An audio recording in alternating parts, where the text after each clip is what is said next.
Chapter 9. As he passed by, he saw a man blind from birth, and his disciples asked him, "Rabbi, who sinned, this man or his parents, that he was born blind?" Jesus answered, "It was not that this man sinned, or his parents, but that the works of God might be displayed in him. We must work the works of him who sent me while it is day. Night is coming, when no one can work. As long as I am in the world, I am the light of the world." Having said these things, he spit on the ground and made mud with the saliva. Then he anointed the man's eyes with the mud, and said to him, "Go wash in the pool of Siloam," which means sent. So he went and washed and came back seeing.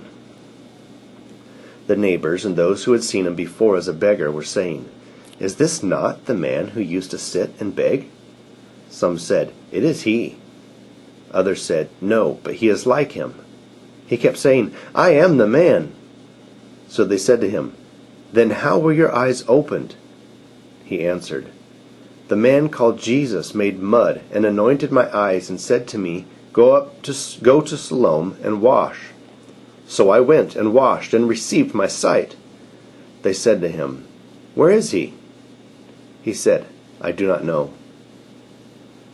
They brought to the Pharisees the man who had formerly been blind. Now it was the Sabbath day when Jesus made the mud and opened his eyes.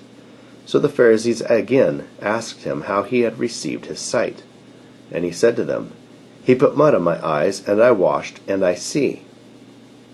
Some of the Pharisees said, "This man is not from God, for he does not keep the Sabbath."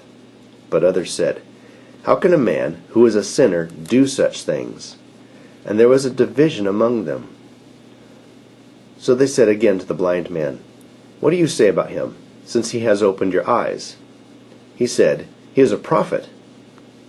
The Jews did not believe that he had been blind and had received his sight until they called the parents of the man who had received his sight, and asked them, "Is this your son, who you say was born blind?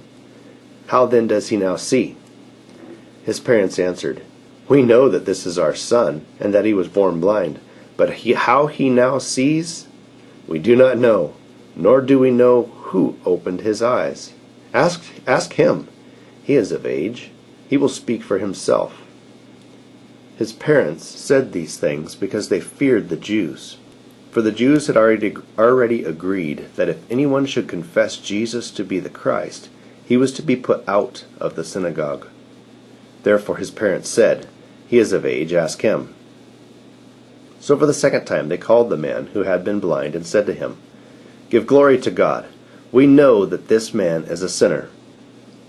He answered, "Whether he is a sinner I do not know. One thing I do know, that though I was blind, now I see." They said to him, "What did he do to you? How did he open your eyes?" He answered them, "I have told you already, and you would not listen. Why do you want to hear it again? Do you also want to become his disciples?" And they reviled him, saying, "You are his disciples, but we are disciples of Moses. We know that God has spoken to Moses, but as for this man, we do not know where he comes from." The man answered, "Why, this is an amazing thing.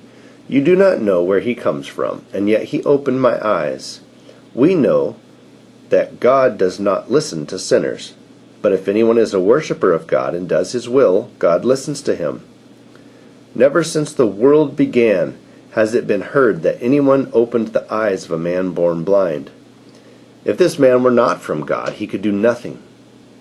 They answered him, "You were born in utter sin, and would you teach us?" And they cast him out. Jesus heard that they had cast him out, and having found him, he said, "Do you believe in the Son of Man?" He answered, "And who is he, sir, that I may believe in him?" Jesus said to him, "You have seen him, and it is he who is speaking to you."